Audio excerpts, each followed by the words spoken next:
C'est l'arrière-petit-neveu de François Fabier. Alors donc je vais vous présenter une biographie. Beaucoup de personnes connaissent François Fabier, évidemment. C'est le poète régional. Est-ce que vous l'entendez bien? Parce que moi j'ai une grosse... Parce qu'il y a un micro. Peut-être tu prends le micro. Hein? Il n'y a pas de micro. Vous m'entendez? Il faut le brancher pour Vous m'entendez mieux? Alors, je pense que beaucoup d'entre nous se rappellent François Fabier, puisque notamment à l'école, on avait étudié à l'époque à la Châtenoire. Mais c'est vrai qu'il est tombé un peu en désuétude. Alors donc, je vais vous présenter François Fabier. François Fabier est né le 3 novembre 1846 dans le moulin familial de Roupeirac, à Durenc. Excellent élève à l'école primaire du village, le petit François quitte le moulin à 10 ans afin de continuer ses études. C'est un arrachement, un premier exil. Après la guerre de 1870, au début de la Troisième République, de jeunes auteurs se donnent un projet esthétique, célébrer leur pays à la manière de Victor Hugo, de la légende du siècle, et écrire la petite légende de leur province. De là va naître une importante floraison de poésie qui, valorisant l'ensemble du territoire national, donne à chaque terroir conscience de son identité et engendre le régionalisme littéraire. Fabier devient ainsi la figure emblématique de la poésie du pays natal. En 1879, alors qu'il est professeur au lycée de Toulon, François Fabier publie son premier recueil, La poésie des bêtes. Je dirais que c'est là mon destin et ma tâche de chanter la forêt qui nous a tous nourris et de me souvenir chaque fois que j'écris que ma plume rustique est fille de ta hache. La même année, il compose une paysannerie, le Moulin de Roupeirac, pour le 3e théâtre français, pièce qui remporte un vif succès. En 1886, La poésie des bêtes reçoit le prix Montyon de l'Académie française. La réputation de Fabier s'affirme. Il est invité, en compagnie des Parnassiens, au dîner des poètes qu'organise cet éditeur. Il reçoit les conseils de Sully Prudhomme, les compliments de Lecomte de Lille et l'amitié de François Copé. En 1887, il publie Le Clocher, un recueil de célébration du Rouergue qui commence par un hommage au clocher de Rodez qu'on voit de 30 lieues, et par un hymne à la terre natale. Oui, c'est toi que je chante au glaive maternel. En 1891, à 45 ans, Fabier devient une figure emblématique des lettres modernes. Léon Bourgeois, ministre de l'Instruction publique, choisit Fabier au moment où il instaure la filière des lettres modernes dans les lycées. En effet, Fabier est un modèle de réussite sociale, une référence pour l'école républicaine. François Fabier fera l'éloge de la poésie dans l'éducation et dans la vie, dans un long discours en vers, 400 vers, il avait prononcé à l'époque, tout en vers, prononcé à la Sorbonne pour la remise des prix du concours général. En 1908, Fabier prend sa retraite.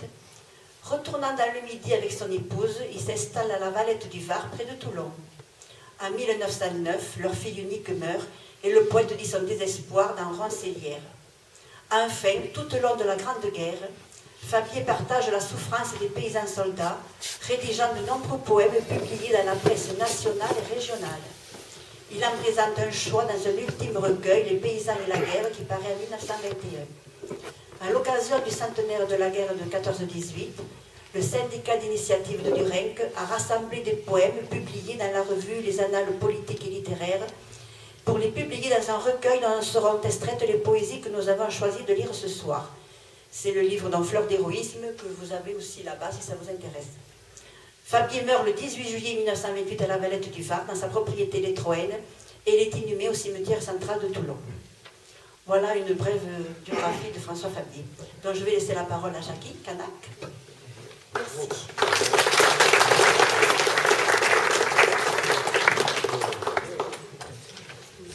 Bonsoir à tous.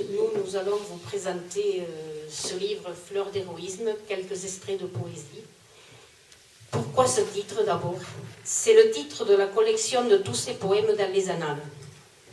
Était-il choisi par François Fabier lui-même ou par le responsable de la publication? Nous l'ignorons.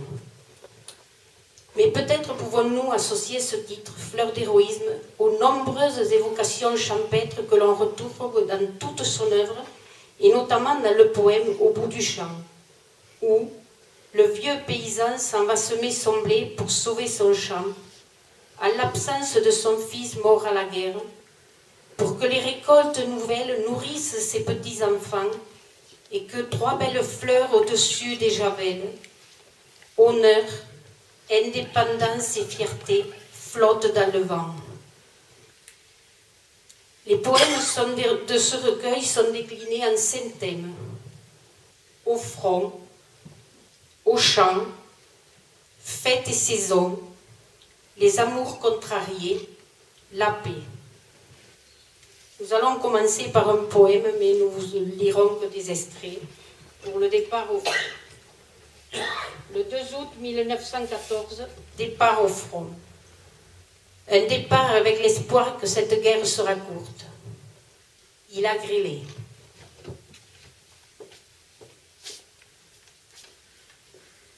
Alors, le poème Il a grêlé, c'est un jeune soldat qui, lors d'un moment de repos, enfin de répit, reçoit une lettre de sa famille.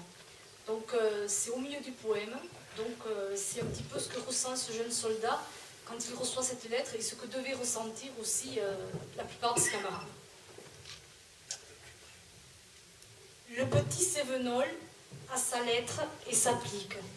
La face entre ses poings, les coudes aux genoux, a deviné ce que lui monde de chez nous, sa jeune sœur restée autant que lui rustique, et cultivant là-haut sur nos monts graniteux, avec leur mère veuve, ignorante et stoïque, un chant de seigle d'un rapport toujours douteux. Il s'enfonce, il s'absorbe en ce lent déchiffrage d'une écriture informe et d'un vague patois. Et tout à coup, on voit filtrer entre ses doigts. Est-ce l'effort qu'il fait qui met son front en nage? Pour lui, lire est plus dur que de fendre du bois. Ou n'est-ce pas plutôt? Oui, c'est bien une larme. Ses poings s'écartent de son front, et dans ses yeux demeurés clairs et froids sous le vacarme de 100 canons, et sous l'ouragan furieux qui fait bondir la terre et fait hurler les cieux, apparaît au regard aigu d'un camarade tout ce qui peut tenir d'angoisse et de douleur dans l'iris de 2 yeux qui changent de couleur. Alors, l'autre, prenant à témoin l'escouade, « Voilà le Sévenol qui pleure sa cagnade. N'es-tu donc pas heureux d'en ramener tes os et de leur accorder quelques jours de repos ?» Le montagnard se tait, serre dans sa poitrine la lettre qu'avec peine il vient de déchiffrer, écrase dans son œil les pleurs qu'on y devine, veut se dresser. « Mais oui, nous t'avons vu pleurer, fait l'autre.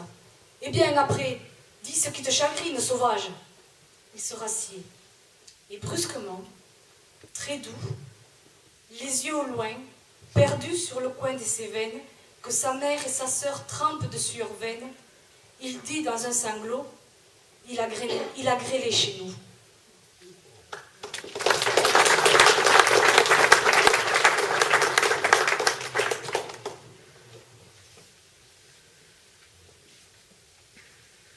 Au champ. Ces hommes sont partis, mais les travaux des champs sont là. Femmes, vieillards, enfants vont remplacer les absents. François Fabier décrit avec beaucoup de réalisme les sentiments de la population, leur patriotisme.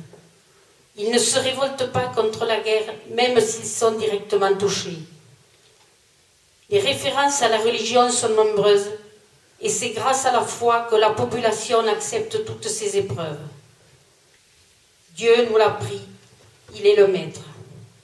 Ils poursuivent leurs efforts pour assurer leur subsistance et celle des soldats. Les femmes sont élevées au même rang de héros que les soldats. On va lire la politique de la veuve paysanne.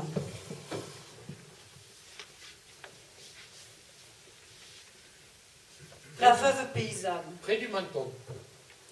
Héroïque, elle aussi, de cœur haut, de bras fermes. La veuve paysanne, à qui depuis 20 mois incombent les labours, les marchés, les charrois et le gouvernement tout entier de la ferme.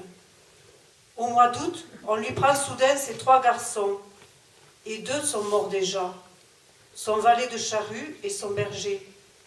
Sa fille, un instant accourue, lui laisse ses marmots et repart sans façon. Et plus un journalier valide dans la contrée, un cheminot douteux pour garder le troupeau. Mais la veuve n'a pas plié sous le fardeau, car plus la tâche est rude et plus elle est sacrée.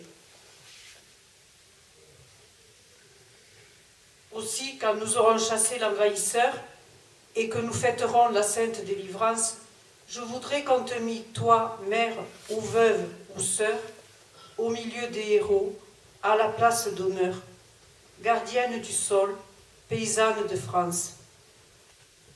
Ce poème a apparu en 1921 dans Les Paysans et la guerre, et nous n'avons pas retrouvé sa trace dans les annales, contrairement aux autres qui sont dans ce livre.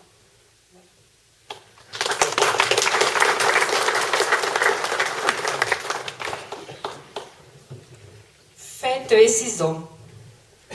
Les fêtes religieuses accompagnent les saisons. Pâques avec l'arrivée du printemps, l'été et les faucheurs, l'automne et la Toussaint, l'hiver, les carillons de Noé. Cette succession des saisons, et notamment les terribles mois d'hiver, sont autant de prétextes pour se souvenir des soldats, de leur absence, de leur sacrifice, de leur souffrance dans la boue et le froid. Carillon de Noël.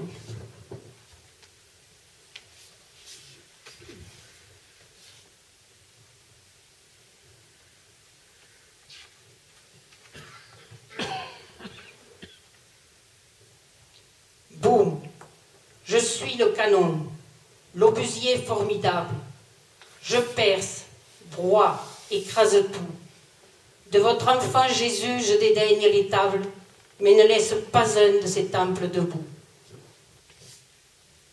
Dame, dame, je suis la cloche aux notes argentines, suspendue à 2 madriers. Et j'appelle ce soir nos soldats à matine dans la grange échappée aux obus meurtriers. Boum, tu peux bourdonner, vieille cloche fêlée, dans quelque coin perdu des bois. Tu fais autant de bruit qu'une oiselle affolée, et qui donc t'entendra si je lève la voix? Dame, dame, tu l'as bien dit, je suis toute pareille à quelques pauvres oiseaux des champs, mais ma voix par le cœur ira jusqu'à l'oreille, et tu n'éteindras point mes appels ni mes chants. Boum, quand j'aurai conquis la terre pour mon maître, le baiser que son Dieu défend, tu seras tout au plus un grelot bon à mettre au cou de son cheval de César triomphant. Dame, dame, quand le petit soldat qui ce soir prie à ma voix le Dieu de la paix vous aura muselé, lui, l'enfer en furie, et toi, le dogue impur gonflé de gaz épais. Boum, boum, les 420 hurlent, plus farouches. Fait bondir le sol, gémir l'air. Mais Jésus, dans sa crèche, a le doigt sur la bouche. Il semble dire à tous, écoutez Lucifer.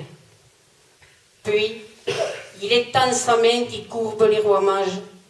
La Vierge avance son pied nu, comme elle faisait sur le serpent dans les images. Et l'obusier se tait, ainsi qu'un chien battu. Et la cloche, toujours dans la nuit calme et claire, chante. Gloire à Dieu dans le ciel, et gloire à nos martyrs dont le sang sur la terre fera fleurir la paix pour le prochain Noël.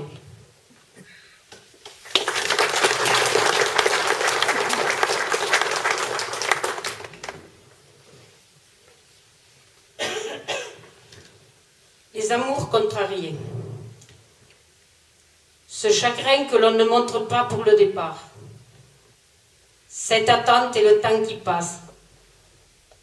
Cet amour qu'on pense se retrouver et qui a pris un autre chemin. Le retour est parfois aussi terrible que la guerre. Lui et elle.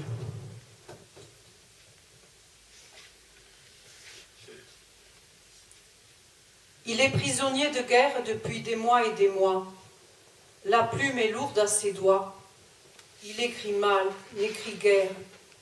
Sa femme, illettrée aussi, lui mande peu de nouvelles. Cœur naïf, humble cervelle, ils n'ont tous deux qu'un souci, se bien cacher l'un à l'autre leur souffrance. Il a faim quand il songe à leur bon pain de seigle mêlé d'épeautre, si doré, si savoureux, dont ces marmots aux dents blanches vont croquant de larges tranches. Mais en ont-ils trop pour eux? Il écrira donc, pauvre homme, jamais rien ne me manqua, et même le pain caca est très nourrissant en somme. Elle qui, de son côté, s'en va boire à la fontaine et d'une maigre futaine s'affuble, et hiver comme été, lui tricote à la veillée, dans la lueur d'un tison, débat avec la toison dont il la croit habillée. C'est que leur petit troupeau a porté beaucoup de laine cette année, et que, sans peine, tous ont eu veste ou manteau. Je saute la suite pour aller à la conclusion. Touchant duo d'endurance, de tendresse et d'espérance, ces humbles ont le cœur haut. Alors que je vous dise, le pain caca n'est pas ce que vous pensez, bien sûr. C'est une abréviation allemande du Kriegskartoffelbrot. C'était un pain allemand composé à base de farine de pommes de terre qui était très indigeste et très, très redouté des prisonniers en Allemagne à ce moment-là. Voilà.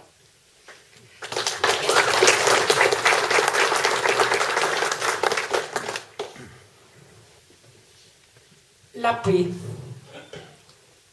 La paix, c'est d'abord la joie de tous à la fin du conflit. Et comme un signe d'espoir, la forge résonne à nouveau dans le village. Elle reprend petit à petit ses droits. Mais tous ceux qui sont éprouvés affrontent le vide et l'absence. Gloire à Saint-Martin.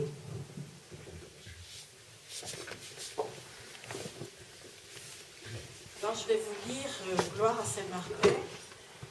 Vous savez que l'armistice, c'était le 11 novembre. C'est le jour de la fête de la Saint-Martin. Saint-Martin, aussi, dans les églises, on le voit souvent représenté sur les vitraux en train de tendre un manteau à un poilu. Voilà ce qu'a écrit Fabier. Gloire à Saint-Martin. En ce jour de Saint-Martin, à 5 heures du matin, l'Allemagne a ployé les deux genoux devant nous dans les fanges de Champagne. En ce jour de Saint-Martin, le cauchemar a pris fin qui, sans trêve, sur l'univers écrasé, a pesé 4 ans. Le soleil se lève. En ce jour de Saint-Martin, la justice, ce matin en silence, a jeté, comme autrefois le Gaulois, sa glaive dans la balance. En ce jour de Saint-Martin, à 5 heures du matin, un du monde dans le sang s'est écroulé et le blé sort de la terre féconde. En ce jour de Saint-Martin, dès l'angélus du matin, les voix saintes de nos cloches, au canon on dit non, garde tes gueules éteintes. Car en ce jour, Saint-Martin, dans le ciel clair du matin, fait descendre la paix qui sèche les pleurs et de fleurs par le sang et la larme. Et sans doute ce matin, nos poilus à Saint-Martin ont dû dire « Toi, tu fus soldat aussi, grand merci, qu'on te brûle de l'acier. Jadis, par un froid matin, tu vêtis, bon Saint-Martin, 12 apôtres, un poilu de ton manteau. Ton cadeau d'aujourd'hui vaut mieux que l'autre. » Voilà.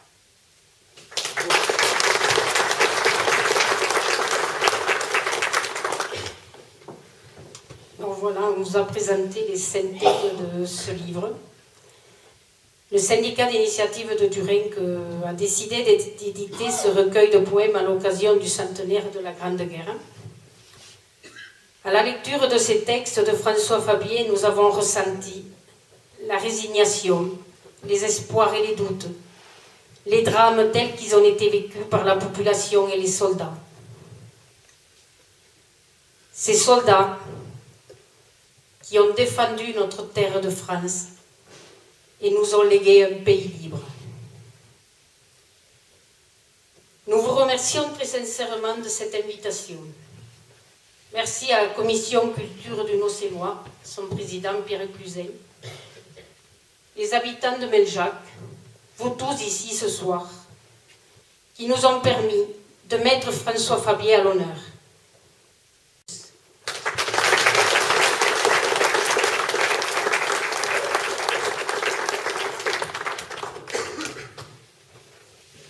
J'enlève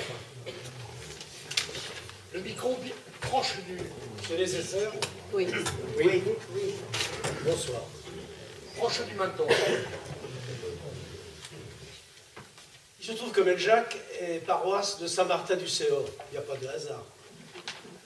Je voulais vous dire aussi que le livre Fleurs d'héroïsme, l'association Meljac-Net l'avait découvert, si j'ose dire, à l'étalage de la maison du livre à Rodez. Et nous l'avons retrouvé à Nocelles, à la maison de la presse, et nous avons publié depuis le mois d'avril, chaque mois, un poème de François Fabier, extrait précisément de Fleurs d'héroïsme, avec en illustration à chaque fois la couverture de votre livre et la couverture du numéro des Annales d'où était extrait le poème que nous avons publié. Excusez-moi, je suis un tout petit peu hors sujet, mais quand même pas tout à fait. Je vais vous lire une lettre qui d'ailleurs, je vais mettre mes lunettes, ça sera mieux. Oui. Je vais vous lire une lettre donc qui a été écrite par un ancêtre commun de Roland Mazars et de moi-même. C'est l'arrière-grand-père de nos épouses respectives, un habitant de Meljac. Il a 72 ans, il a 3 enfants, et ces 3 enfants sont partis à la guerre. Il écrit le 15 septembre 1917 à son Excellence le ministre de la Guerre à Paris. Je sous-signais Barthes Jean-Baptiste, cultivateur, domicilié au Martinez, commune de Meljac, canton de Nocelles, Aveyron, ai l'honneur de vous exposer ma situation. Je suis âgé de 72 ans, que m'étant excédé de fatigue toute ma vie, je suis complètement usé, que je viens de perdre ma femme, que mes 3 fils ont été mobilisés, me laissant sans soutien, que mon fils aîné a été tué à l'ennemi, me laissant sa veuve avec 2 enfants en bas âge, que mon plus jeune fils, qui est prêtre, est prisonnier de guerre en Allemagne. C'est dire que le malheur m'accable, et je voudrais que mon fils cadet me revienne pour reprendre la maison.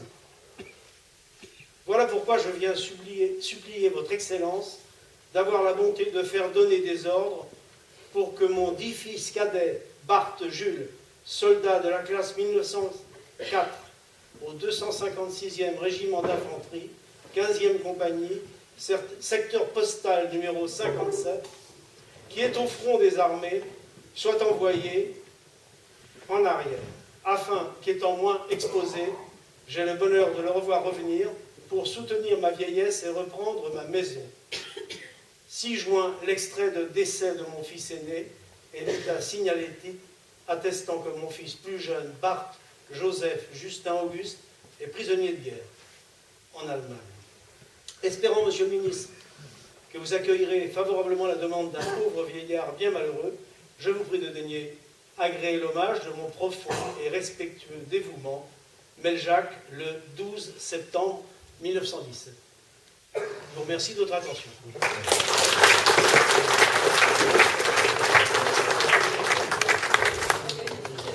Oui, je suis favorable. Le fils cadet.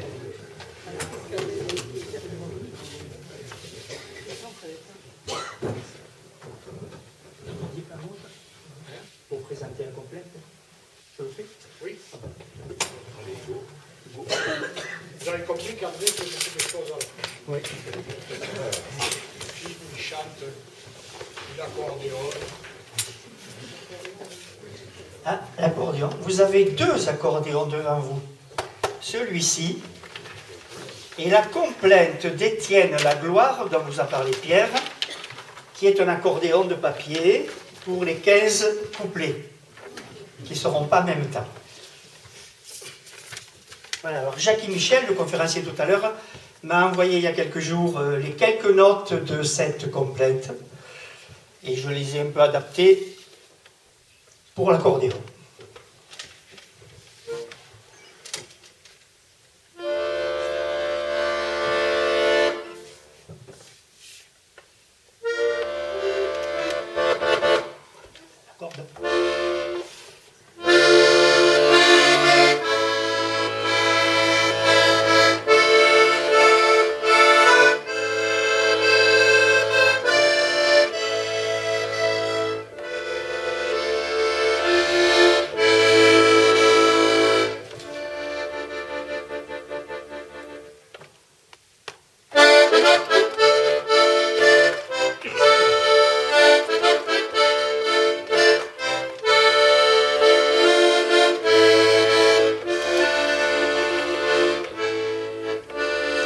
Écoutez l'histoire, écoutez l'histoire d'Étienne Lagloire,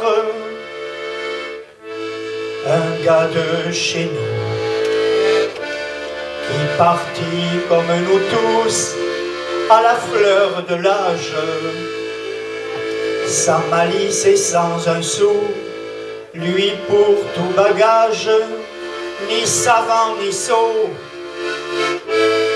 musclé costaud, un franc visage, et bien rappelons. T'en fais pas nénette, t'en fais pas nénette, on viendra. Toi la mère pleure pas comme ça, vite une petite risette. T'en fais pas, nénette, pour qu'il ne s'égare,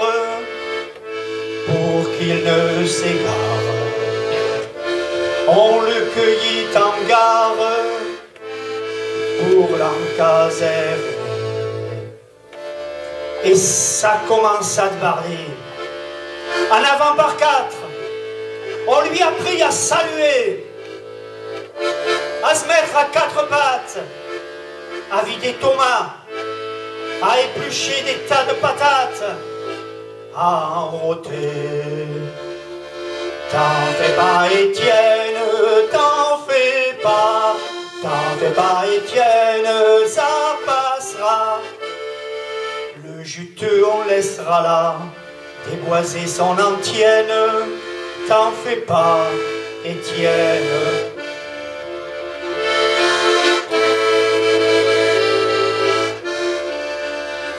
3 mois de ce manège, 3 mois de ce manège. Et quand vint la neige, comme ça bardait fort, il fit partie d'un renfort, calé en Argonne, et apprit ce que c'est que la mort, sans besoin de personne, tout en s'inclinant comme à la messe, quand le sanctus sonne, serrant les fesses. T'en fais pas la gloire, t'en fais pas la gloire, ça passera. Les pieds gelés, on les aura, et ça sera dans l'histoire. T'en fais pas la gloire.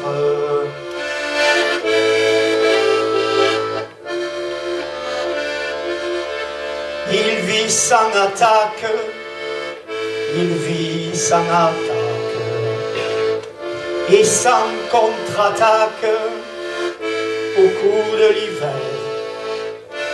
Et quand vint le printemps vert, des encore plus rudes, toujours dans ces bois d'enfer, c'était l'habitude. Il en vit tomber des tas de gars, des multitudes, mais lui passa. T'en fais pas bonhomme, t'en fais pas bonhomme, tu verras. Reims, Verdun, etc. et tu verras la Somme. T'en fais pas bonhomme.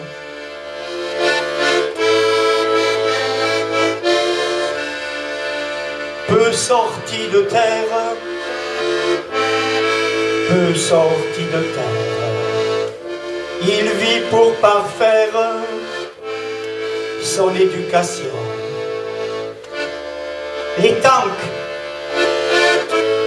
les gaz, les avions, la cuisine roulante, toutes les sortes de percussions que le génie invente. Certains joujoux pour nettoyeurs à l'âme tranchante. Landy rêveur, t'en fais pas beau boss, t'en fais pas beau boss, ce truc-là. C'est pas meuf, mais ça piquera. La guerre, c'est pas la noce. T'en fais pas beau boss.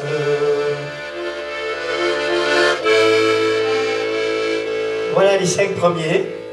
Et le 6e, avec votre permission, ce sera pour sa première permission, le retour au pays.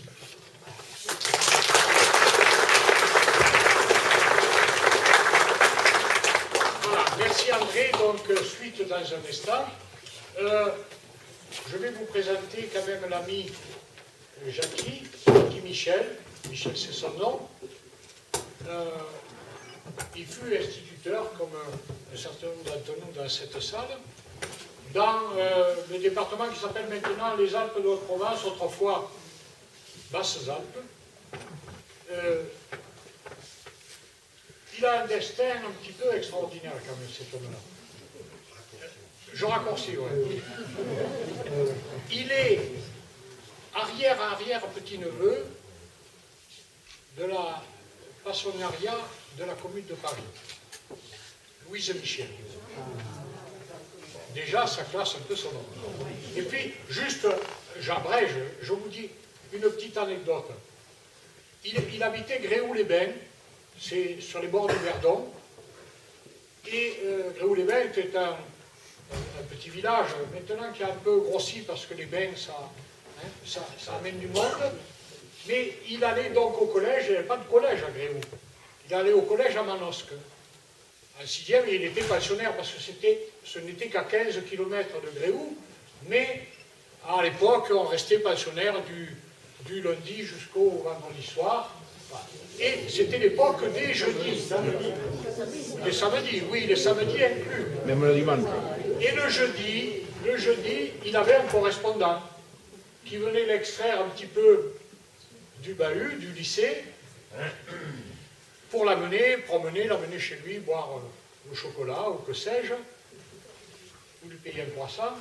Et ce monsieur qui venait le chercher toutes les semaines, c'était Jean Giono.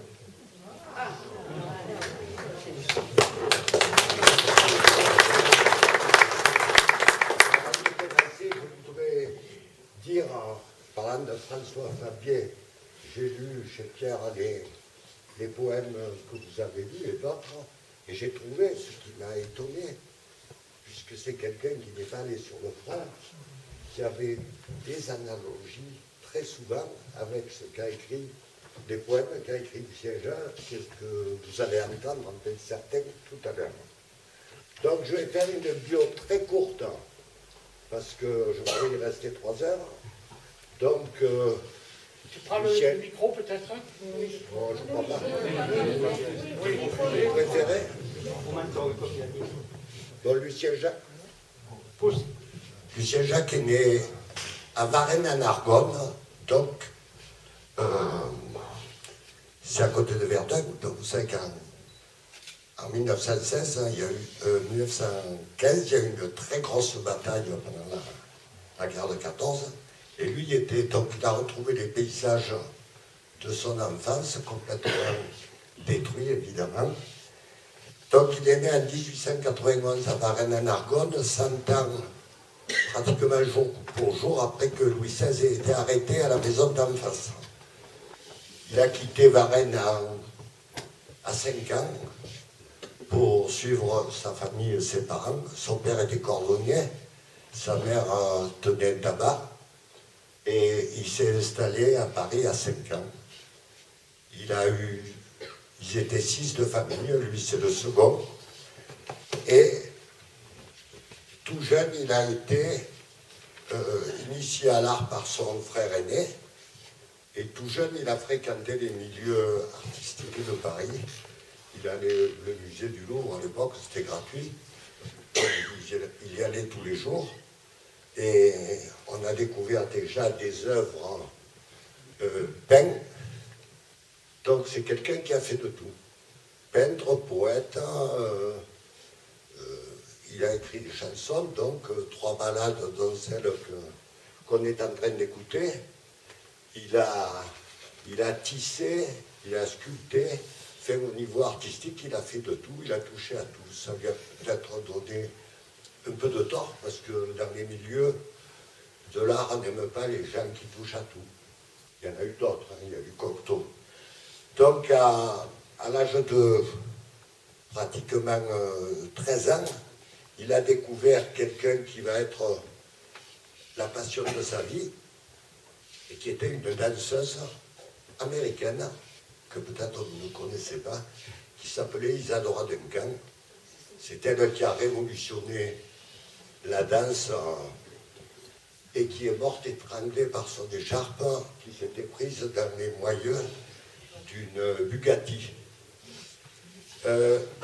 Et donc il a été subjugué par cette femme avec qui il a vécu certainement, elle a dû être son initiatrice au niveau sexuel aussi. Il a été un peu sa secrétaire. Ils avaient quand même 18 ans d'écart. Et voilà, pour montrer la passion, voilà ce qu'il est écrit sur elle. Donc ça, c'est écrit en 1919. C'est elle la danseuse. Elle s'avance pieds nus, voilée de cour, animant la pénombre d'élan zélés. Puis tout à coup, nique et vivante, jaillit dans la pleine lumière. C'est alors dans la salle un ensoleillement, une libération. L'air et la clarté entrant à plein flot. Elle est, et on ose être enfin avec elle, la joie délirante et sacrée, la joie animale de vivre et de sentir qu'on vit. Elle est tour à tour en même temps, l'arbre sous le vent, la vague souple, le vol trépidant de l'oiseau, le glissement aérien des nuées, la course nerveusement cadencée des bêtes forestières. Elle est tout cela, et de plus, toute l'humaine passion, les affres et les effrois soudains, et les détresses, et les déchirements de l'âme et de la chair. Elle est la vie. Donc ils se fréquenteront pas longtemps, et à la fin de sa vie, Isadora avait demandé à Lucien Jacques de traduire, de mettre en français son histoire qui a été éditée, qui s'appelle Ma vie. Et si vous voulez découvrir un personnage vraiment étonnant, il faut lire le livre d'Isadora Duncan et sa biographie. Malheureusement, elle est morte en 27 et elle n'a pas vu la parution de cet ouvrage. Et la deuxième passion de sa vie, c'est Jean Giono. Parce que si Giono était mon correspondant, ça a été par Lucien Jacques, qui était très ami avec mes parents, qui était mon voisin aussi. Et donc c'est par Lucien Jacques que Giono est devenu mon correspondant quand je suis rentré au collège. Lucien Jacques a découvert Giono en 1919, donc plus tard 22, et il a été passionné par son écriture. C'était un peu un génie au niveau de la découverte. Il a découvert Guillou. Si vous ne connaissez pas, c'était un écrivain breton de Saint-Brieuc qu'il avait connu en 17 pendant la guerre, qui a écrit Le Sang Noir. il a donné des conseils à plein d'auteurs. Et donc pour Giono, en 2 mots,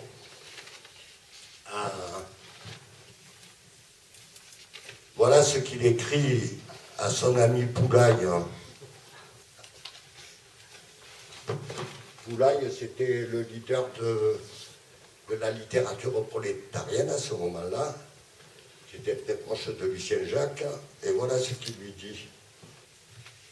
Ce que je voudrais avant, c'est préparer la voie à Jean Giono, que je viens de retrouver dans son pays perdu, dans l'admirable vallée de la Durance, et qui m'a lu un manuscrit qui me semble de premier ordre, naissance de l'Odyssée. Il s'agit d'un Ulysse paysan, demeuré trop longtemps dans un port plein de rues chaudes, en rentrant de la guerre et racontant des bobards pour se justifier quand il a décidé de rentrer chez lui. Et ces bobards, le précédent sur la route, prenant les proportions que l'on sait. Mais cela vaut par le détail surtout, par les images et la langue qui sont admirables. Croyez-vous qu'il pourrait envoyer chez Grasset? Voulez-vous être assez gentil pour me donner un conseil et une marche à suivre pour lui qui est loin de tout et de tous, si modeste et si timide que personne ne viendra le découvrir là si l'on y veille. Et croyez-moi, cela en vaut la peine. Et ce qu'il prépare en ce moment, qui est actuel, est aussi de premier ordre. Et beaucoup plus tard, quand Giono n'a plus besoin de Lucien Jacques, parce qu'il avait déjà une très grande notoriété, ceux qui connaissent Giono, vous savez qu'il y a eu 2 périodes, la période bucolique, virgilienne, des premiers écrits, Colline, Rogen, de Bobine, etc., où la première chose c'était la nature, et ensuite après 45, disons, c'est son cycle des chroniques avec Hussard sur le toit, le bonheur fou, etc. Voilà ce qu'écrit Lucien Jacques en 40 ans. Répondant 15 jours après à ma réflexion sur la nécessité pour lui de créer désormais un ou 2 types inoubliables, Jean me dit qu'il n'en est pas capable. Peut-être est-ce vrai. Pourtant, je crois que si. Je pense qu'il est, comme beaucoup, hanté par quelques-uns de grands types créés. Don Quichotte et Sancho, Ulysse, Achab, etc. Il faudrait oublier. Il faudrait qu'il oublie pour retrouver tout près de lui d'autres types non moins importants à projeter. S'il essayait de regarder l'homme aussi profondément qu'il regarde la nature, et s'il exprimait celui-ci avec l'art prestigieux et profond dont il se sert pour exprimer cela, ce serait fait.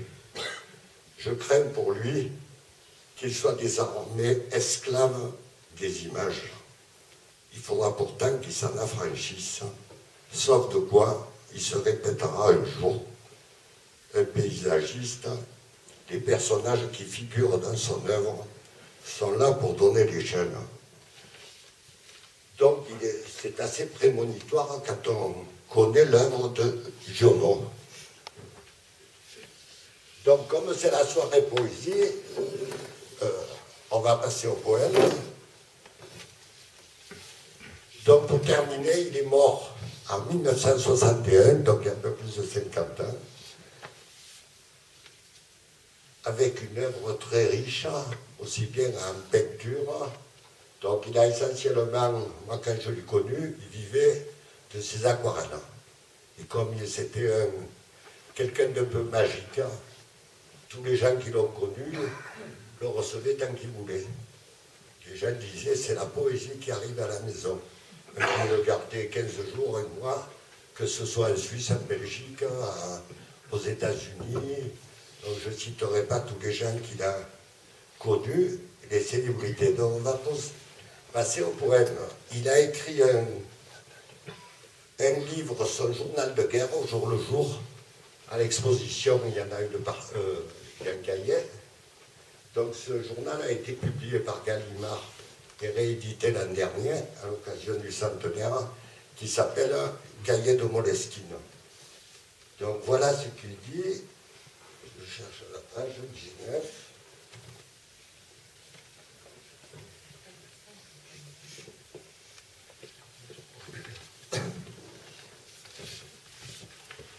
Afin de ne point perdre pied sur les épluchures de gloire et de leur faire glisser et choir au beau mi-temps du bourbier, là où Barbotte fait la belle, Madame l'opinion courante, cruelle sotte. Sur un cahier de Moleskine, j'ai consigné jour après jour la terne, simple et triste histoire du temps où j'étais brancardier.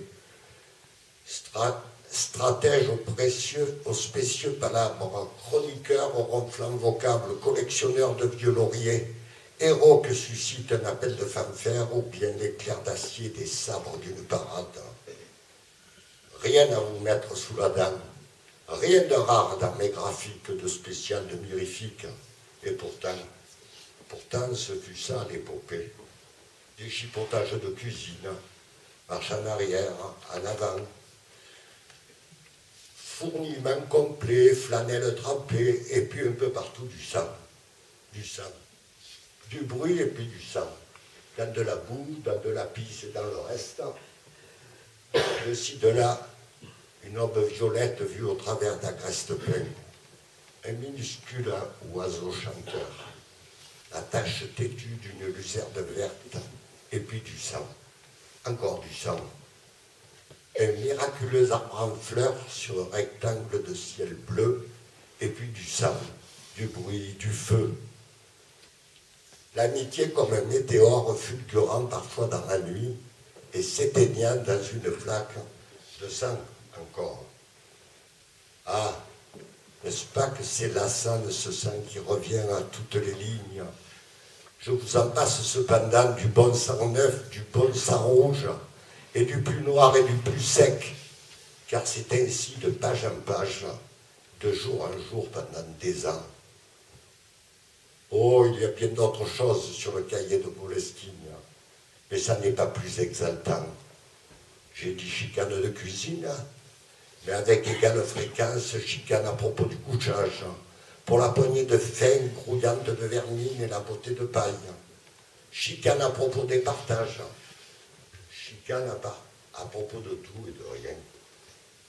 Il y a aussi les reprises à main, le lendemain d'un coup dur. 1, 2, couvrez, marquez le pas, alignez-vous, fixe, au temps, fixe. Demi-tour à droite et à gauche, et salut en décomposant l'auriculaire au passe-poil.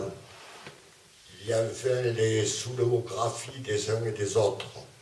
Ce sont la faste de repos, préparation de veillée d'armes, car bientôt il faut remettre ça.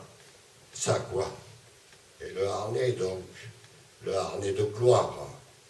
Sac au dos, rompez les faisceaux, on remonte et il en descend. Dans le cahier de Moleskine passe martiale silhouette, monsieur le médecin-major, un être dur et suffisant, le lieutenant, un homme veule, et l'adjudant, un triste cire. Dieu leur pardonne à ces trois-là, et leur rende le bien qu'ils ont fait. Pour réfléchir, la vie leur reste. Et que chacun en fasse autant que moi, qui leur pardonne aussi. Grâce à eux, j'ai pu me pencher sur l'abîme de la bêtise. Dans le cahier de Moleskine, il y a surtout quelques bougres affectueux, loyaux, humains, qui parlent, rient, souffrent et chantent en faisant d'obscures besognes. Belle figure. Pour elle seule, j'ai conservé le vieux cahier de Moleskine. Elles y vivent heure par heure. Le relisant, je ris, je pleure et les bénis.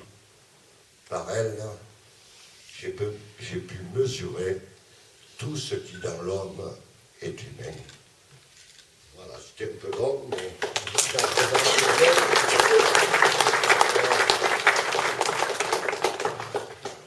toute son œuvre.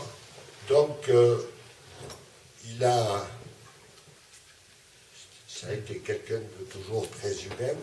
Le 28 octobre 1914, donc tout au début, avant qu'il ait connu le feu, personnellement, Ils ont découvert un noyer au bord du canal à Troyon, c'est dans la Meuse. Et voilà ce qu'il écrit le jour même sur son carnet, parce que d'autres ont été écrits après. Et celui-ci a été écrit le jour même. Le noyer qui gît là dans l'herbe de la berge, qui n'a plus d'humain qu'une main non rongée ou lui un anneau d'or, pour lequel vous n'avez que haine et que dégoût, comme pour la charogne d'une bête mauvaise, parce qu'il est vêtu du dolman ennemi. C'était pourtant un homme, un tout jeune homme, nourri d'air, de soleil, d'amour, tout comme vous. Peut-être que chez lui vivait sa douce mère, sûrement son épouse, peut-être des enfants qu'il aimait et qu'il aime. Songez qu'elle a connu, angoissé loin des soins, loin des siens, il dut avoir, blessé dans l'ombre de la nuit, et l'eau froide et profonde. Qu'au moins une pensée lui serve de linceul.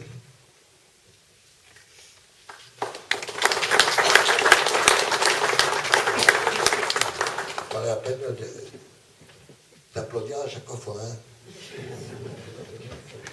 Vous avez fatigué. Alors, il y a des poèmes très courts, des poèmes très longs. Mais il a, comme il avait parcouru Et le ces micro bois, plus près de...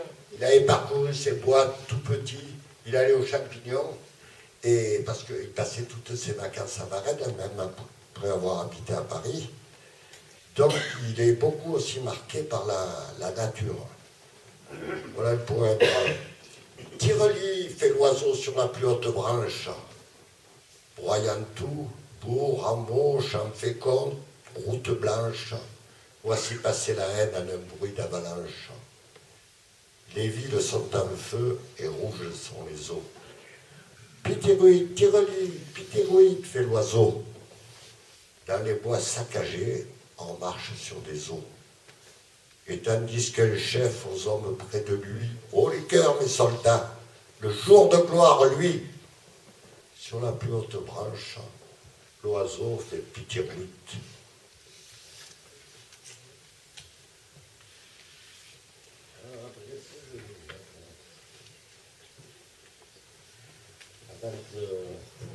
Entrer une façon suivante.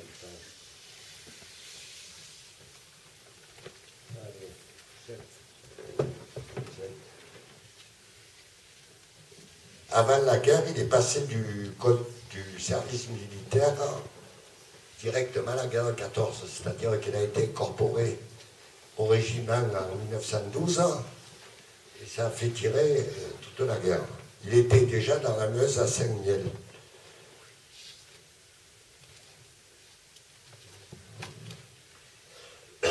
Et pendant le service militaire, il est devenu brancardier parce qu'il a été mis à la musique au service militaire. Il n'était pas du tout musicien. Il était très amateur de musique, mais un jour, il sifflait un extrait de Gluck. Je crois que c'était un extrait d'Orphée qu'il avait vu à l'opéra, dansé par Isadora Duncan d'ailleurs. Et en promenant dans un couloir, il y en a un qui est sorti, il a été surpris d'entendre siffler un air d'opéra à la caserne. Donc il lui a demandé, il a dit, moi je connais bien, je ne suis pas musicien, mais je connais bien la musique. Alors l'autre lui a dit, ben, tu viens à la musique et puis tu joueras du triangle. Et c'est comme ça qu'il est rentré à la musique et passé brancardier ensuite. Et pendant ce service militaire, il a connu 2 capitaines, donc 2 officiers qui étaient amateurs d'art, qui l'ont pris un peu en protection. Il a monté donc l'Orphée de Gluck, qui a été présenté dans les jardins du colonel de l'époque, du régiment, et lui a joué le rôle d'Orphée, donc à danser. Et ce capitaine, il va mourir très très vite, un des 2 frères. Et voilà ce qu'il est, capitaine. Je ne vous juge ni vous raille, Pleurer, je ne le puis pas même, je vous plains.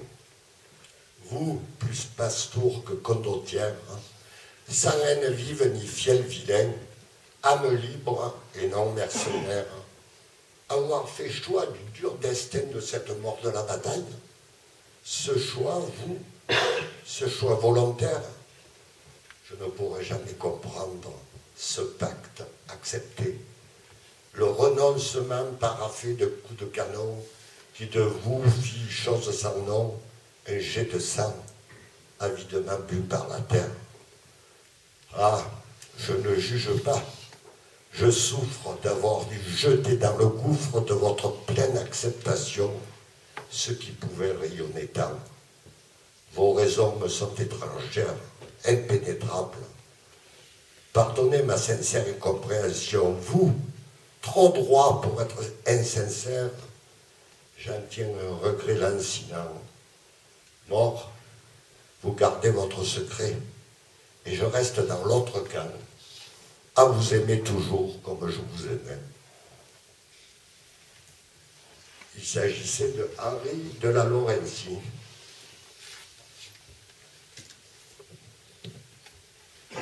Il a écrit aussi sur les gens qu'il rencontrait, les gens ordinaires.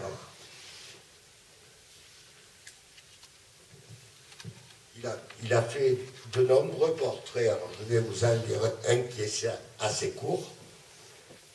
Madame Gillet, vous et vos filles aînées, Madame Gillet d'Orne en Lorraine, soyez ici louées.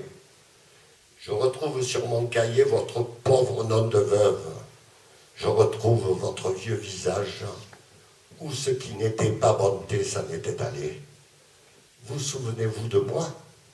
C'est bien peu probable. Il a du temps passé à si peu de temps, des soldats semblables dans Orne en Lorraine. Il a du temps passé à qui vous avez dit aussi, mes pauvres garçons, je n'ai que l'eau de mon puits, je n'ai rien que ma cuisine et ses ustensiles à votre service. Je n'ai rien que mon grenier pour vous coucher, mes garçons, mon grenier sans pagne. Mais pour les deux plus fatigués, on fera bien un lit libre. Je coucherai pour une nuit avec les petits. Les petits étaient 5, 6, et ce fut ainsi. Et votre fille mariée, qu'elle aussi soit louée, car elle emmena chez elle pour les coucher dans un lit 2 soldats lacés.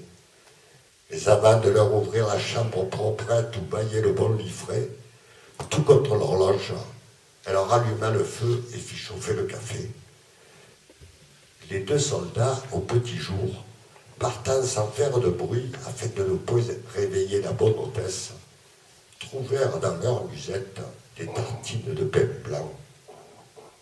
Et vous, Madame Gillet, après le départ des troupes, en vous levant le matin, vous avez trouvé changé en sentine votre corridor. Qu'avez-vous pensé de nous, Madame Gillet? J'en rougis encore.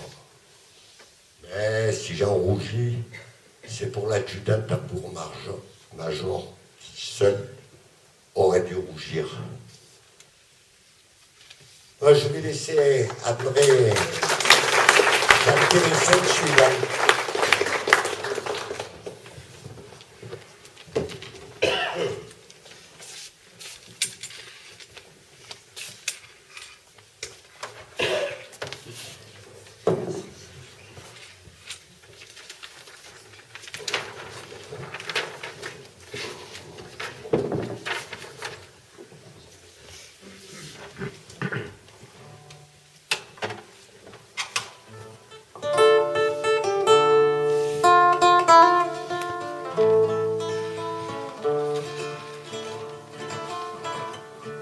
Après 20 mois de guerre, après 20 mois de guerre,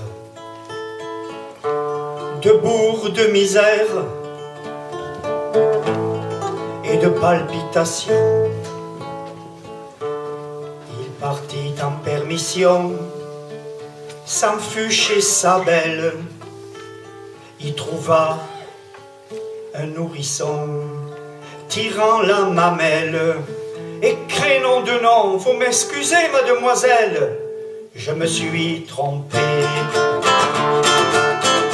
T'en fais pas pour elle, t'en fais pas pour elle, des comme ça, sûr que t'en retrouveras à remuer à la pelle. T'en fais pas pour elle. Revenu l'âme en peine, revenu l'âme en peine, là-haut en Lorraine, il filait sans coup, s'offrit de patrouille à chaque coup, Bupinard et Niole se laissa brouter par l'époux, du genou aux épaules, mauvaise tenue à chaque repos, connu la tôle, un vrai héros. T'en fais pas, vieux frère, t'en fais pas, vieux frère, ça compte pas. Demain soir on remet ça, alors faut pas t'en faire. T'en fais pas, vieux frère. Pour sa deuxième perme, au temps où le blé germe, eut la croix d'honneur, il revint d'un air vainqueur, faire un tour en ville, et se vit traiter chez le coiffeur, puis qu'une guenille, au café les types lisaient le journal, roulant des billes, mauvais moral. T'en fais pas l'arrière, t'en fais pas l'arrière, pas tant que ça. Pour tenir on a que nos bras, mais toi t'as la manière. T'en fais pas l'arrière. Bon, j'ai attrapé une bébête. Ça calma son zèle, ça calma son zèle. De quoi je me mêle, se dit-il en revenant. Mais voilà qu'au cantonnement, comble de surprise, il vit monsieur le président et sa casquette grise et le petit calot de Clémenceau bleu dans la brise. Ça c'était trop. Va pas là vieux Georges, pas là. Va pas là vieux Georges, pas là-bas. Toi Raymond, ris pas comme ça vaut rien pour ta gorge. Ne va pas là, vieux Georges.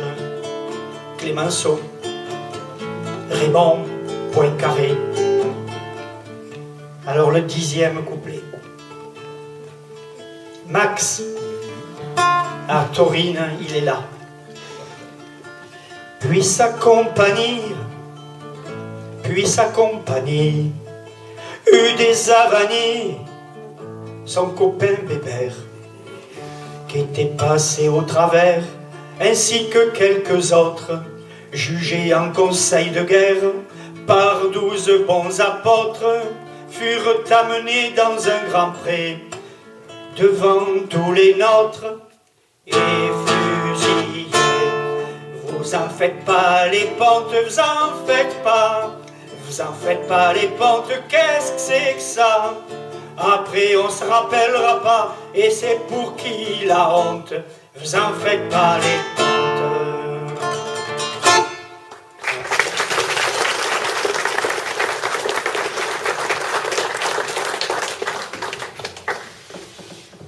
Écoutez, compagnons, pour moi, pas de cercueil, mais simplement creusé au premier champ venu une fosse petite. Là, dépouillé d'habits, couchez-moi sans linceul, pied contre terre, visage à nu. Ne mettez pas de croix, de couronne, de pierre, ne mettez pas même de nom. À quoi bon tout cela? À quoi bon? Ma plus douce, durable et belle sépulture sera le cœur de ceux qui m'aiment. Lorsque le printemps animera le champ, dans l'humus remué, l'herbe sera plus brune. Fleurs, vous y tiédirez vos corolles. Et vous, petits enfants, au sortir de l'école, tête brune, tête blonde, vous mènerez les vieilles rondes et ferez vos plus beaux bouquets dans ce champ-là où je serai.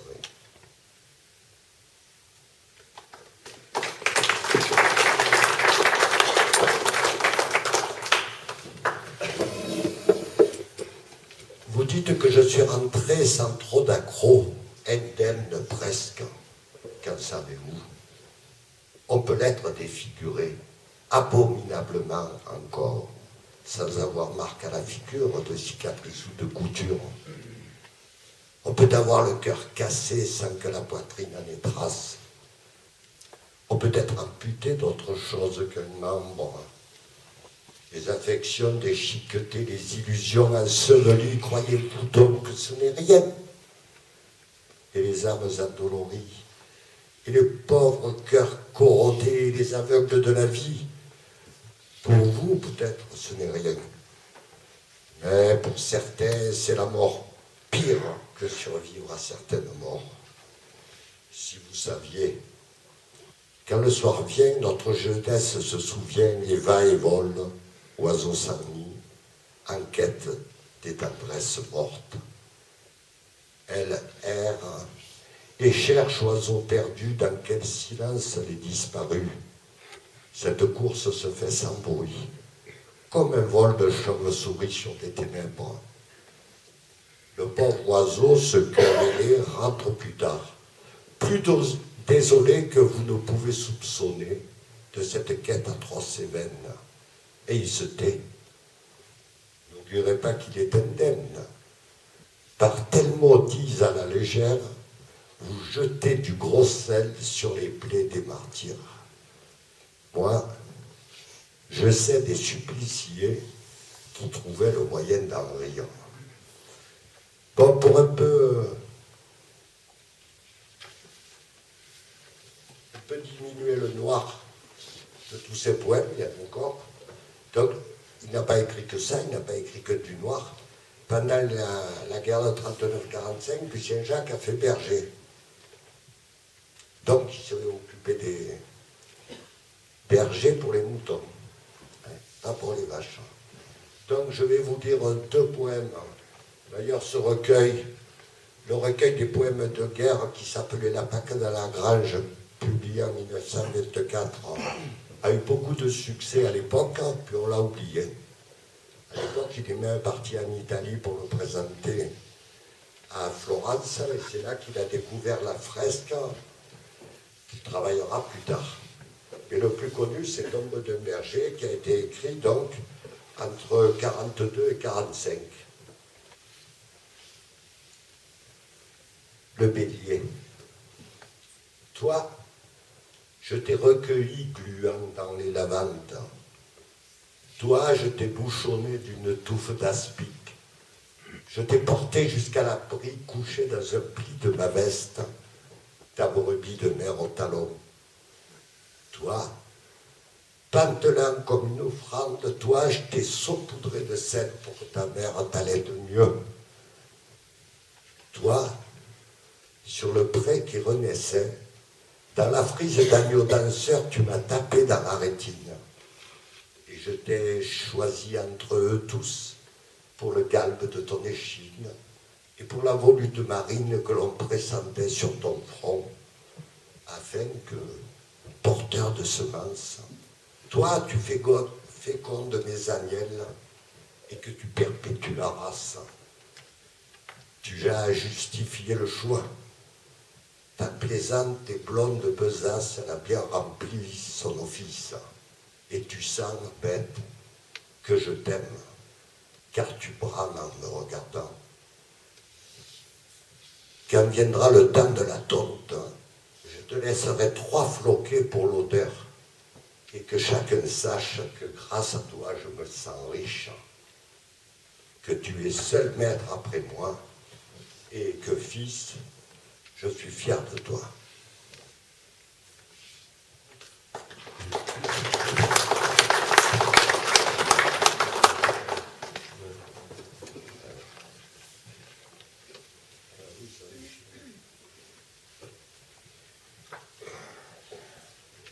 On verra après.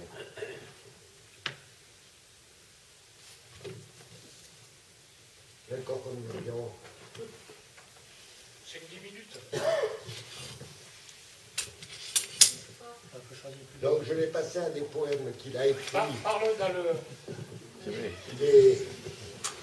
Après sa période de guerre, donc 14 ans, il quitte le régiment. Il est au service militaire. À 14, il fait la bataille d'Argonne en 15. Il est atteint de typhoïde en août 15, après avoir eu la médaille militaire pour avoir sauvé, disons, c'était 3 brancardiers qui étaient en plein milieu des combats. Il va être hospitalisé longtemps. Il va revenir sur le front à Morom, près de Verdun, en 1916. Il va être blessé en avril 1916, évacué sur Paris, puis en convalescence à Vaison-la-Romaine. C'est comme ça qu'il a découvert la lumière provençale. Et pour un peintre, c'était important. Et en 22, il va décider de s'installer à Provence. Et il est retourné à Varennes en 1929. Et il a retrouvé donc son pays, mais surtout les restes de la guerre. 10 ans, 11 ans après, c'était encore très très impressionnant. Et là, il va réécrire quelques poèmes, plus tard que les autres donc, sur son retour.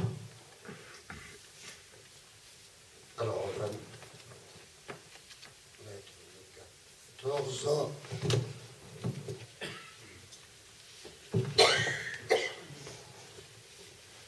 L'abri. Dans la paroi de pierre morte qui borde et surplombe la route, parmi les bouleaux dépouillés, j'ai reconnu l'entretaillé par nos pics sapeurs et nos pioches. Nombre d'autres sont déboulés qui n'étaient que rondins et terres, et celui-ci est demeuré, pareil à une entrée de tombe sur la surface délitée. En ce temps-là, nous fûmes 7 tapis dans l'abri de la roche. 7 bons hommes, trempés, traqués, un feu moins flamme que fumée, déjà de nous faisait des spectres. Alentour, le secteur tremblait, battu par des fléaux nocturnes qui égrenaient des gerbes d'hommes. La mort absurde nous frôlant, nous étions 7 à vouloir vivre. Cette nuit-là, tout était noir, tout était bouché, sans espoir. Nos yeux élargis regardaient dans le rectangle d'ouverture la nuit où palpitaient des flammes. Alors, une voix s'éleva, âpre, distante bien que proche, et comme se parlant pour elle, une voix d'homme qui disait « Il n'y a donc pas de justice? Moi, ma place n'est pas ici, c'est la place aux genoux d'Active. Je suis trop vieux, je suis vieux, moi. » La voix fléchie se fit plus lente. J'ai 3 gosses à la maison. Le plus tendre de nous avait dans la vingtaine, le plus âgé allait aborder 40 ans. C'était sa voix que l'on venait d'entendre, et sa voix prit son temps pour toucher des échos dans nos esprits distants. Puis d'autres voix fusèrent, brutales et amères. Injuste, il dit injuste, et moi, et pourquoi moi? Chacun pour demeurer, il y a des raisons bonnes. Les voix tremblaient la peur, ou sonnait la colère. Moi qui n'ai que ma mère, elle qui n'a que moi. Dans la balance du destin, il jetait en vrac pêle-mêle amour, travail, affection, la santé, la maladie, la fiancée, l'enfant à naître. La terre, l'atelier, les bêtes à soigner, le pain à gagner, la peine quotidienne, tout ce qui justifie la vie, la simple vie des simples gens, et qui n'a rien à voir avec le jeu des armes, et rien avec le carrousel sordide des journaux, rien à voir avec le trafic des puissants, leurs brouilles et leurs embrassades, rien à voir avec les cartes des stratèges, rien avec le jeu d'échecs des ambassades. Ils étaient là, terrés comme des animaux enfumés dans leur poche, conscients, mais trop tard, d'être là sans raison, accusant le sort et la mauvaise étoile, s'accrochant en noyé à des rêves d'épave. Elle seule était restée muet. Il n'était pas fils unique, il n'était pas le fiancé. À lui, il n'avait rien en propre et rien de propre que sa peau. Rien pour lui n'était commencé, que sa vie, que sa propre vie, tout d'espoir et de promesse, qui ne pesait pas plus, mais qui valait autant pour faire pencher le plateau illusoire. Et les yeux dessillés, ayant bu toute lie, mais libre, malgré l'infamie du servage, égal par la raison, le sang, l'esprit, le corps, et frère de tous, hormis des naufrageurs, il voulait vivre encore, vivre, vivre. Or, après nuit, les temps passèrent, les gerbiers d'hommes s'égrenèrent, de ceux de l'abri, un resta, un seul survécut au carnage, celui qui s'était tu, et je suis celui-là.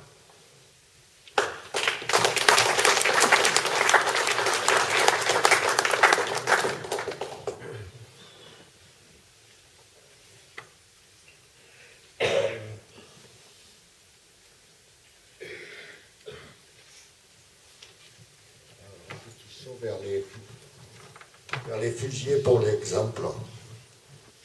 Dans le Val de Bième, une route tourne autour d'un remblai dont 5 sapins nains soulignent la base. Quand je suis passé, 5 bouquets formés de pavots des champs, 5 bouquets saignaient au pied des sapins. Au hameau tout proche, j'ai voulu savoir pourquoi ces sapins, pourquoi ces bouquets au bas de la butte. Quand j'y suis entré, la rue somnolait, jadis si bruyante. On l'eût crue déserte, sans les fumées lentes et les bruits d'assiettes au cœur des logis. À la grange d'angle, clouée au ventail, restait la pancarte « Poste de police ». Un homme me survint pour voir qui passait. Après un salut, il me répondait « Où sont les sapins ? On a fusillé 5 soldats français. » C'était pour l'exemple. Puis, montrant la grange d'un geste du pouce, ils ont passé là leur dernière nuit. Il me dit encore, la nuit qui suivit, leurs copains taillèrent des mots sur la croix. On changea les croix. Mais les mêmes mots, gravés en secret, se voyaient toujours sur des croix nouvelles. Et même, un matin, 5 petits sapins se trouvaient plantés. On les a laissés, vous les avez vus. Ils ont à présent la taille d'un homme. Les corps sont allés au charnier du bourg. Les femmes d'ici, pour l'anniversaire, portent au sapin des coquelicots.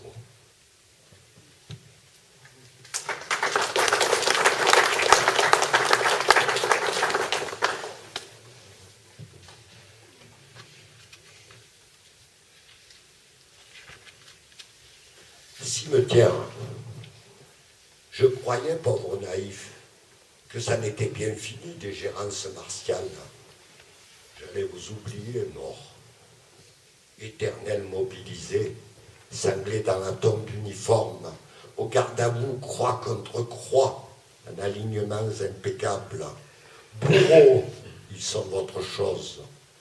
Par le dossier, la circulaire, par la toise et le cordeau, maintenez-les bien en forme.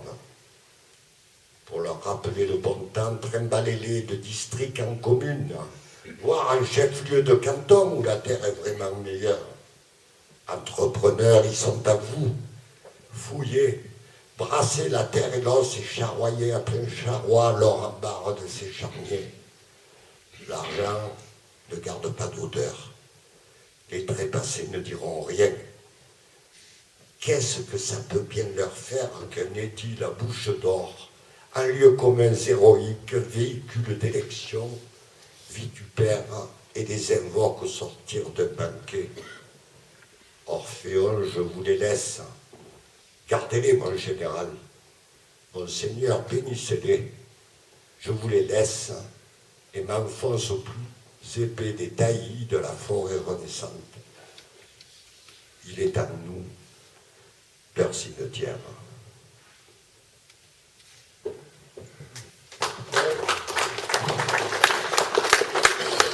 Et pour terminer, je vais vous lire 2 poèmes. Lucien Jacques a été toute sa vie marqué évidemment, comme tous, par la guerre de 14, donc il est devenu évidemment pacifiste, antimilitariste, sans être un militant. Il a toujours refusé, par exemple, de s'engager, comme Giono l'a fait, parfois sans discernement, à signer des papiers et tout. Il était beaucoup plus discret, mais il a été marqué à vie. Et c'était donc un croyant sincère. Vous verrez le dernier poème. C'était un mystique qui était devenu anticlérical. L'un pouvant aller avec l'autre. Donc, en 1935, il part à Rome pour peindre. Il a beaucoup peint à cette époque-là. Il part à Rome et Mussolini était en place. Donc voilà il avait des amis donc, qui étaient antifascistes. Et voilà le poème qu'il a écrit donc, en revenant. Éminence de chez nous, étiez-vous folle ou suis-je fou? C'est bien vous que j'ai vu, parole. Vous avanciez en tête d'un cortège, vous marchiez pourpre et noir sur un fond de fanfare, tellement conscient de votre dignité et plus adorné de médailles que de mamelles Diane d'Éphèse. C'est bien vous que j'ai vu, baladin martial, foulant le sol latin d'un papyrique, pétant le feu comme un bourrin d'apocalypse, puis gravissant à la sorelle d'escaliers spectaculaires sous la colonne de sucre qui déshonore Rome la belle. Loin du Seigneur, dans la ville de Pierre, à quelques pas de sa prison, trop tout près du lieu de son supplice, à quelle idole alliez-vous sacrifier? À quel autre Dieu que le vôtre? Sinon au Dieu dur de la guerre, tout en vous courbant sous la dalle de pauvres poilus d'Italie. Où étiez-vous? Que faisiez-vous durant l'ultime dernière? Dans les tranchées de première, dans la boue et dans la mer, n'avez-vous pris tant le goût à réciter vos prières auprès des agonisants? N'avez-vous plus de mémoire, mon Seigneur, vêtu de moi? Mais nous, ces horreurs nous hantent, même au pied du Palatin, même sous le ciel latin, à 20 ans de la tourmente.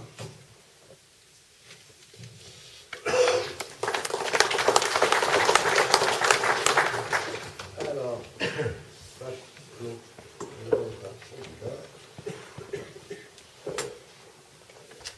faut connaître l'histoire au simple, pour réussir. Parle dans le micro, si tu peux. Jésus, pour toi, ce fut tôt fait. Un soir, une nuit, un matin, et pour l'autre matin, tout était consommé. Et ton corps mort, embaumé d'aromates, dormait au creux du pieu sueur. Ce fut si long pour nous.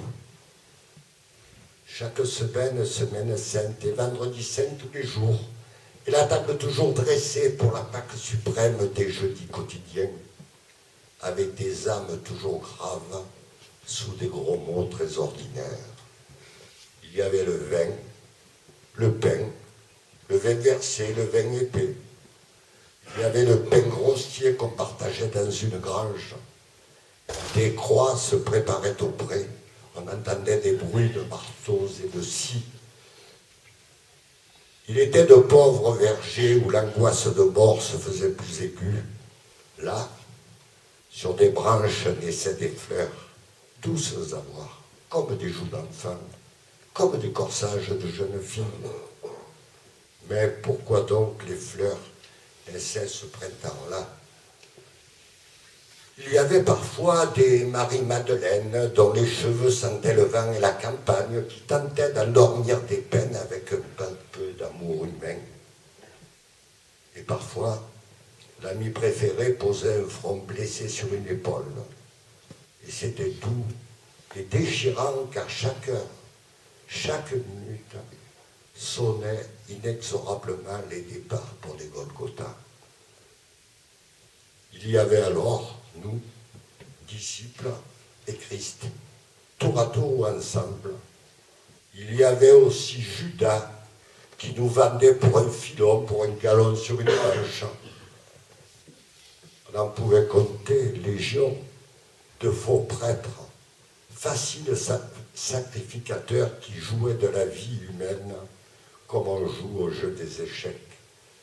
Et nombreux étaient les Pilates s'en lavant les mains à l'arrière. Le sang humain ne coûtant rien qu'un peu de salive et d'encre, ils en ont versé à la honte, comme du vin doux au vendange. N'était-ce pas la passion, dis-nous Jésus? Ordre du jour, rapport, affiche, que de crachats, que de soufflets, plus cruels que les épines. N'était-ce pas la jeunesse aux outrages, couronnée de gloire et de dérision, et ces cortèges incessamment en marche par tout pays et par tout temps, au son de musique badine, de cuivres crus et fanfarons, à travers des bourgs morts et des campagnes mortes, vers des jets sémanés couronnés de fumée. On a vu la boue qui marchait, la chair habillée de vermine. Au son de funèbres tambours, la boue marchait, marchait, marchait, traînant le pas et le marquant. Dans un cliquetis de cuisine, la chair allait, laissant un sillage de sang. Et cette boue scellait un cœur, et cette chair avec une âme.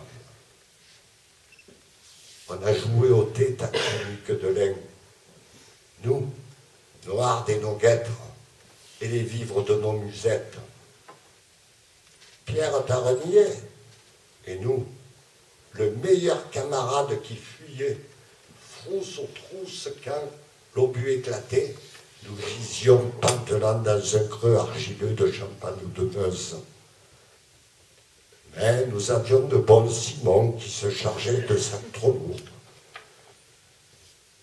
et des flingues broyeurs d'épaule. Et nous avions des mouchoirs de copains pour essuyer des fronts où perlait l'agonie. Et pour les lèvres, l'eau croupie et l'alcool à l'éther qui redoublait les folles fièvres. Il y avait des hommes qui devenaient des morts. Corps du Christ, grains broyés, mais c'est trop douloureux à dire.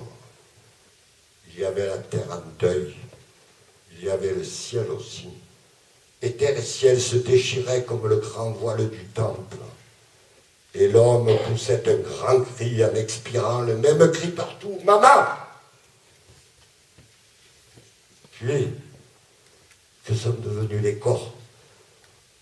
Mais cela n'a plus d'importance, car c'est l'esprit et c'est l'amour qui se doit de ressusciter. Nous vivants, nous les survivants, nous avons dans nos cœurs des dormeurs qui s'éveillent. L'amour, il doit surgir nu dans le clair matin du rocher creux de la Morvaine. Écoutez les appels sourds d'entre les joints. Ils sont là, des millions de Lazare aimés, attendant de nous les mots qui font revivre. Hâtons-nous de lever la pierre du sépulcre. C'est nous les gars, qui devons prononcer les mots de délivrance chez les vainqueurs et les vaincus. Car sachez les gars, Christ, c'est nous. Merci.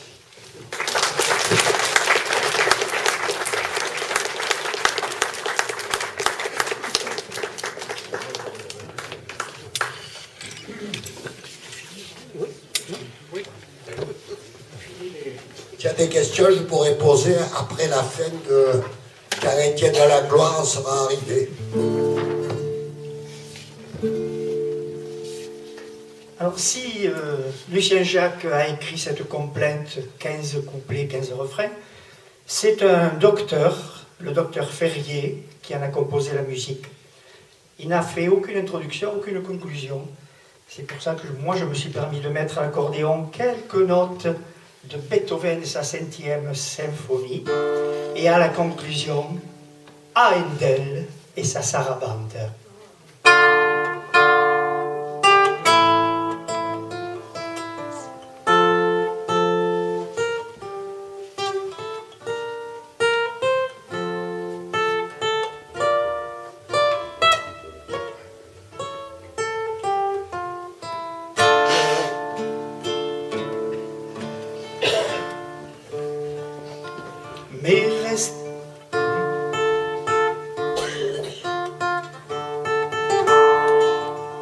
Mais restez bouboule, mais restez bouboule. Un gars à la coule, franc comme le bon pain.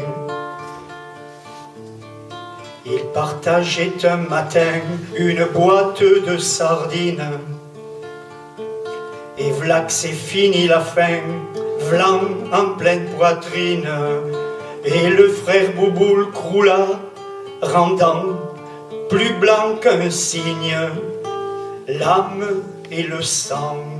T'en fais pas mon pote, t'en fais pas mon pote, chiale donc pas. Quoi que tu feras quand il viendra ton tour d'être un compote, t'en fais pas mon pote. La dernière année étant entamée, lui toujours là-bas, un jour qui n'en faisait pas, une petite grenade le réduisit à l'état de capilotade. Il revint à lui à l'hôpital, pour à l'odeur fade, il sentit mal. T'en fais pas mon brave, t'en fais pas mon brave, tu verras. Ta maman et ton papa, ce n'est pas du tout grave. T'en fais pas mon brave. Et pour l'armistice, on le promena à Nice. Plus complet qu'avant, quelques dents en supplément. Un nez en peau d'âme, une omoplate en argent, à titre de réclame. Mais ingrat la gloire ne voulut rien voir, surtout les femmes. Il avait le noir. T'en fais pas la France, t'en fais pas la France, ça ira. Jamais trop tu ne le fêteras, ce jour de délivrance. T'en fais pas la France. Sa petite infirmière, une pas à manière, au minois charmant, celle qu'avait précisément touché par la grâce, offert un peu de son océan pour lui refaire une face, lui donna son cœur sans tralala, avec audace. Il l'épousa. T'en fais plus Étienne, t'en fais plus Étienne, c'est conclu. Les beaux jours sont revenus pourvu que ça se maintienne. T'en fais plus Étienne.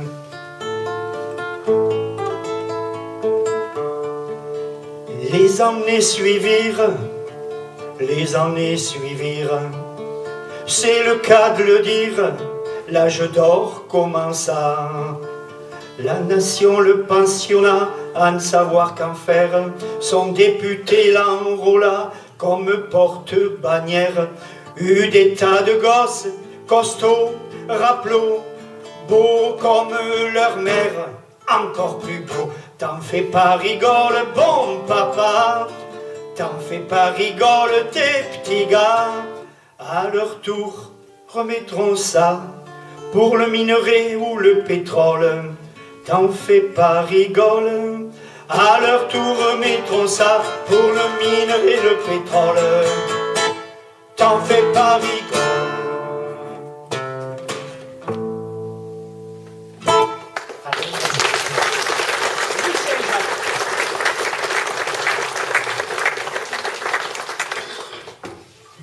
Bien.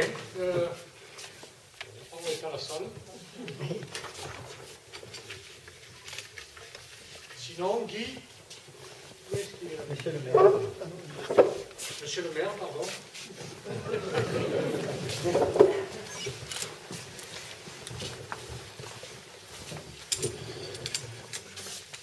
Vous avez pas de questions, non? Juste quelques mots.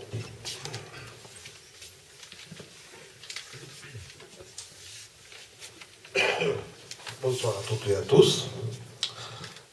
Je voulais vous remercier d'être venus nombreux pour commémorer et se souvenir de cette terrible guerre 14-18, où beaucoup d'entre nous ont perdu un grand-père ou un membre de la famille. Merci à nos amis de Durek pour les textes de François Fabier.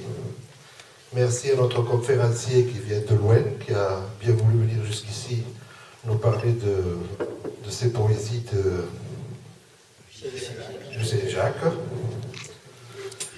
Un grand merci à toute l'équipe qui a organisé toutes ces manifestations, ou qui les organise, puisqu'il y en aura jusqu'au 11 novembre.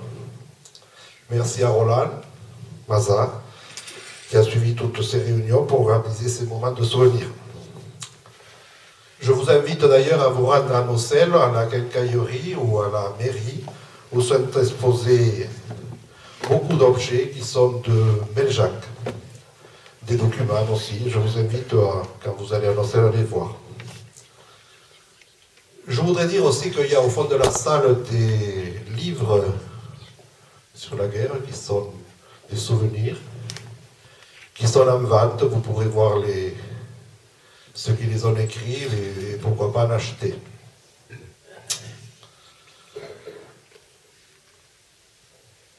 Pour le repas, on va passer à table maintenant.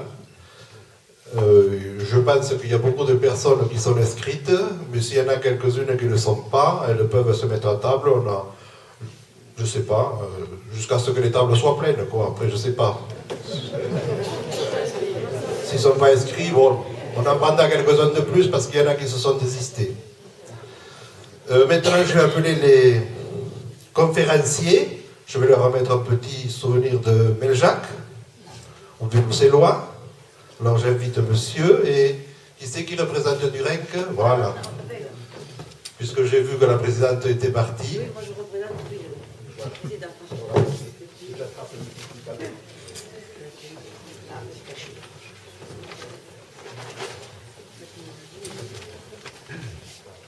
Alors,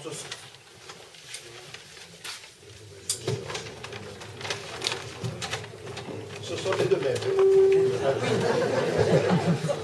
Alors je vous ai mis un peu de vin du Gaillacois, c'est pas très aveyronné.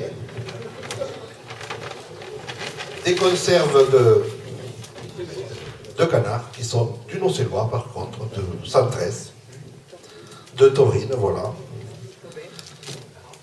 Je vous ai mis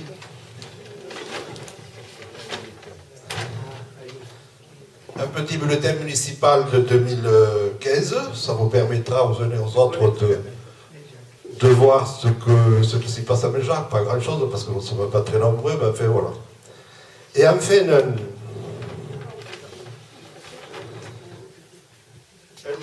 un livre qui s'appelle Meljac 2012, la mémoire de demain.